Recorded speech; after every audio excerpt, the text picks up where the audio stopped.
Hey guys, Jozo Nomad here. I know it's been a while. I've been generally being lazy and stuff. Actually, I've been playing a lot of Arma 2 Wasteland. I've played Kerbal Space Program quite a bit, and I just felt like I need something violent. Anyway, please ignore my subconscious murderous tendencies, and let's go play some KSP. Tweet tweet birds. Are they Kerbal birds? Interesting, food for thought. Anyway. Oh yeah, the reason I'm making the video today, I'm gonna make a tutorial. This is gonna be a progressive tutorial. At least this is the plan for me to make a progressive tutorial. That's the plan. You know how YouTubers are sometimes. We just kind of mix it up and we're like, nah, we don't want to do this series anymore, so we do something else. This plan is for me to make a series on showing you how to launch various ships into orbit, such as I want to work my way up to like super caps or capital ships. But today I'm just going to launch a frigate. And by launch I mean build one from scratch. This is just going to be a pretty hasty build here. Given this tutorial, I'm not going to care too much about aesthetics or functionality. It's just to show you guys how to get one of your ships up into space. Now when designing a frigate, it's always important to build the core of it first, like fuel systems, engines, that sort of thing. Because if you try and build a ship around the way you want it to look, you're like, yeah, I want it to look like this, and you think about the armor first and all and weapons before you actually build the core, you're in for a rough time trying to get it into space, or a rough time just building it in general, because it gets pretty things start interfering pretty quickly with what you want it to look like. So always go with the core first. Engines, control points, fuel lines. I put that little guidance unit towards the front as a way to control the ship. Oh goodness, excuse me. As a way to control the ship every time you go to swap ships or something like that, because I'm going to put a cockpit along the spine of it later on. And whenever you switch back to the ship, it's going to want to control it from the cockpit versus the actual front of the ship, which can get kind of confusing. Because you'll be going to burn at a maneuver node and you'll actually be burning 90 degrees to it or something like that, which isn't fun. You'd probably crash into the planet or something like that. And since this is a frigate not really designed to crash into planets, that's not really that good. Of course, this is Kerbal Space Program, so if you want to do that, go right ahead. But yeah, whenever you're putting cockpits on or something that start to spread out from the center of the ship, always remember to try and keep it as symmetrical as possible whenever you're building it. Otherwise, you get asymmetrical drag profiles, which is a lot of problems that people have whenever they're trying to actually get something out into space. Because if you have an asymmetrical drag profile, it's going to create a weird drag on one side, and you'll start to lean over or rotate or spin or something like that, which isn't good. You can get away with somewhat asymmetrical designs, like right here I only have cockpit on one side, and then I've got monopropeller on the other side to counteract that as far as drag goes. And once you get that done, it's important to think about your RCS ports. Once you construct the core of the ship like I've done here, that's pretty much all there is to that. But whenever you build the RCS ports, always try and keep them equally spaced around from the center of mass. I just do it with like 8 of them around very close to the center. It works pretty well, especially for frigates. And then once you get all that done, it's time to put some armor on this bad boy. Boop. There you go. Armor, it's mostly aesthetic, at least for me it is.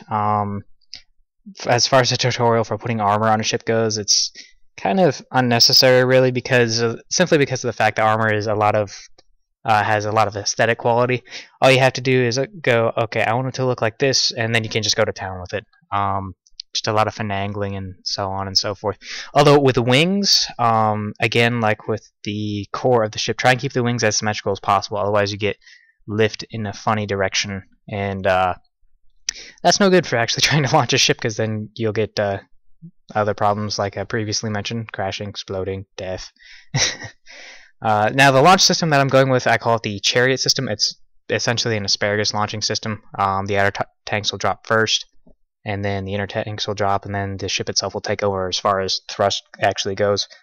And the reason I call it the chariot system is with the super tanker video that you saw, it's actually focused around the center of mass of the ship itself that you're launching, kind of like wheels around the center of a chariot.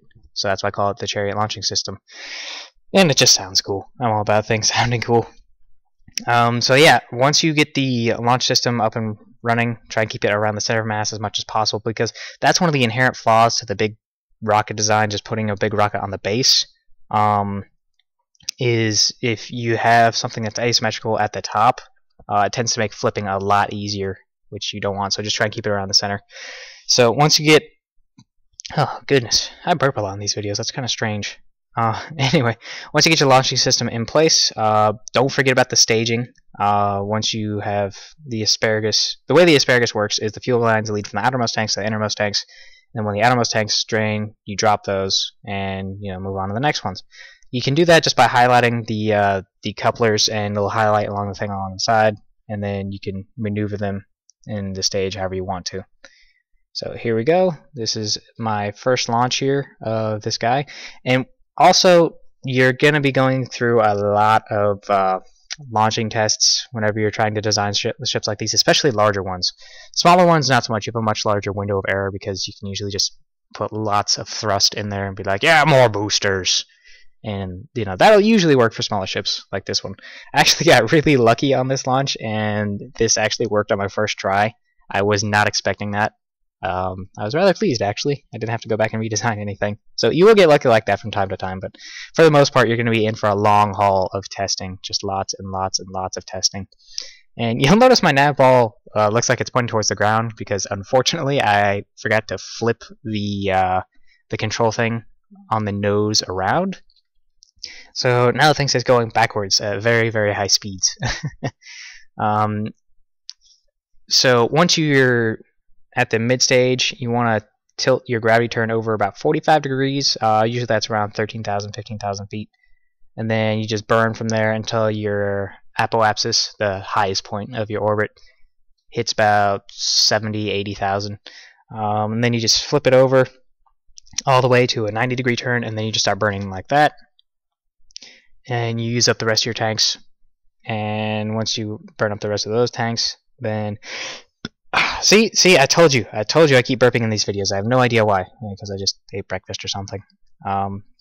Yeah, so then you drop those tanks, and I don't know why it did this. It just started flipping for some reason. I do like the new SAS system. It is very responsive and actually controls very well. Anyway, so you can see that I've dropped off the outer things, and now I'm down to the ship's own power. Just keep burning, keep burning, keep burning, keep burning. And doop, there we go. I've established orbit with this little frigate.